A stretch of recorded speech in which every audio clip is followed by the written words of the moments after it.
tompolasy tompovavy raha mijery isika dia miala mahita fa betsaka ny asa miantra ary ara-pahamena avokoa izy rehetra.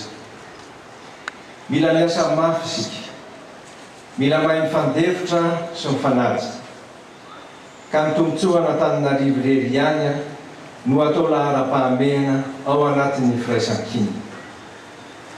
Tsy manana fahavalo ny tenako na olona na antoko na firaisan-kevitra. Ny fahavaloko dia ny fako sy ny loko sy ny loto. Ny fahavaloko dia ny tondran-drano sy ny fiotsanan'ny tany. Ny fahavaloko dia ny fahantrano. Ny fahavaloko dia ny tanàna maizina sy ny tsy fandriam-pahalemana. Ny fahavaloko dia ny embouteillage sy ny lalana siny. Fa indrindra ny fahavaloko dia ny tsy fanarahan-dalàna ko miantso antsika rehetra hiaraka amiko hanaovany tantara ka hamerina indray ny aso n'Antananarivo fahiny.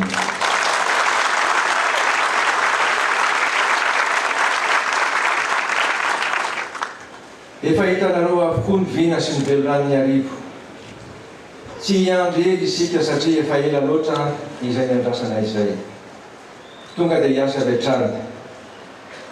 Noho izany, misy ireo fepetra vitsivitsy, vonjy maiky, tsy maintsy ho raisina. Fantatsika rehetra fa ny mpivarotra eny amoron-dalana dia anisan'ny miantona mampitohana ny fifamoivoizana sy mampitaraina ny mponina rehetra eto Antananarivo. Mila fotoana isika anorenana tsena vaovao ho an'ny mpivarotra mba ahazahoana vahaolana maharitra. Tsy ho vita anatin'ny ray andro izany, ka tsy hisy ny fandroahana mpivarotra vahobe. Kanefa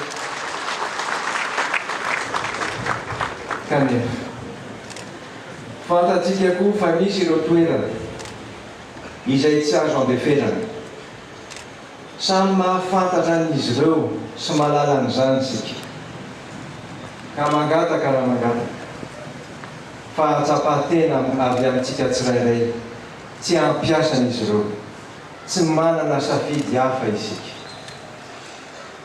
Mikasika ireo mpivezivezy eto Antananarivo renivohitra, na fiara manoka, na taxi be na taxi, na sarety na mpandeha tongotra, manomboka izao dia manada lalàna isika. Manomboka izao dia mifanaja isika rehetra. Ho ampiakarina ny sazy amin'ny tsy fanarahan-dalàna.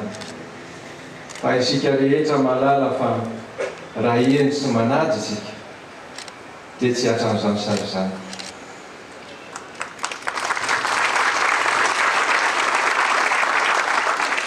Amboarina aingana ireo lalana simba sy misy lavadavaka izay mampitombo ny embouteillage. Aparitaka eran'ny tanàna ireo polisy munisipaly sy mpiara-miasa eto amin'ny commune mba hiaro sy ho akaiky ny mponina. Ametraka lamina vaovao isika ho an'ny fifamoivoizana. Mila faharetana avy amintsika rehetra izany. Toy izany ny fahadiovana. Ny filoham-pirenena sy ny fanjakana dia efa nandray ny andraikiny ka nanolotra camion benne sy zava-fako. Isaora ny eram-po eran-tsaina izy ireo. Efa manomboka hita sahady ny vokatra izany eny amin'ny lalana eny Antananarivo. Ho raisitsika ny andraikitra. Alefa sy ampitomboana ny mpanadio tanàna amin'ny alalan'ny moa ary ho ampiny ireo fitaovana. Ary vonona tanteraka isika andray fitantanana ny samy va.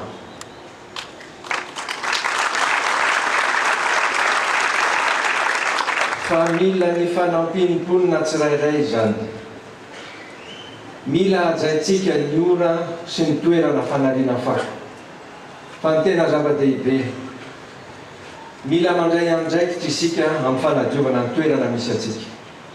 Manomboka ao an-tokantrano ka hatrany amin'ny trottoir.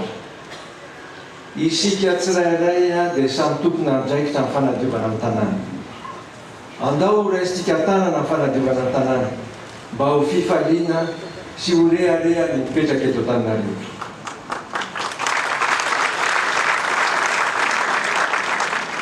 Voakasika izany koa ny lakan-drano. Raha mbola manary fako anaty lakan-drano isika dia ho tsetsina foana izy ireo. Raha mbola manorina trano ambony lakan-drano isika dia ho tsetsina foana izy ireo. Anao ezaka isika nadio sy hanaly ireo fako manentsina ireo lakan-drano ireo, fa kosa tsy maintsy hanala trano tsy manara-dalàna isika izay tena manentsina ny kanalana ka mahatonga ny vahoaka maro misy hijaly. Ary mila fepetra entitra isika mikasika amin'ny fitotofana tany na ramble, tsy manana vahaolana hafa isika. Afatra kely ho an'ny ianareo mpandrarah namako. Mila anareo ny commune, mila anareo Antananarivo ankehitriny. Tonga izao amin'ny fotoana malinany soa rehetra azonareo eto Antananarivo. Tsy ho ela dia eo isika andinika miaraka ireo tetikasa ierahan'ny fanjakana, ny commune ary ny orinasa mifanampy sy mitambatra ho fampandrosoana Antananarivo. Miantso anareo hifanometanana sy hifanampy fa mampahatsiahy ihany koa ny fanaran-dalàna. Ho an'ireo mpiara-miasa rehetra eo amin'ny commune,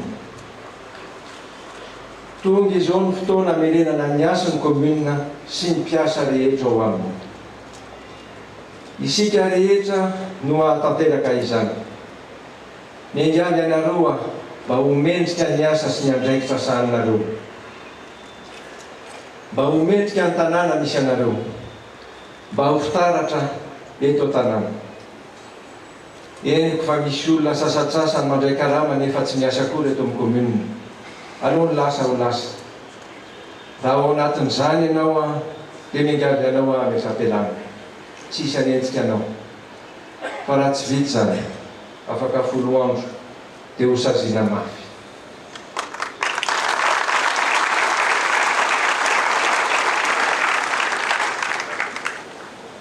Isika dia tokony ho fitaratra ho an'ny mponina. Isika dia tokony ho modely amin'ny fitantanana tsara sy madio amin'ny alalan'ny fihetsika sy ny fitondran-tena. Ho entitra tanteraka amin'ireo mpiara-miasa rehetra eo amin'ny commune, indrindra ireo manakaiky ahy. Vao tamin'ny maraina teo, nanao sy ny taratasy fanekeny ireo mpiara-miasa vaovao miaraka amiko. Fanekena amin'ny fitondran-tena sy ny fotom-pisainana hifampifehezana. Araka ny efa nolazaiko hatrizay, madio isika miditra eto, madio isika mivoaka eto.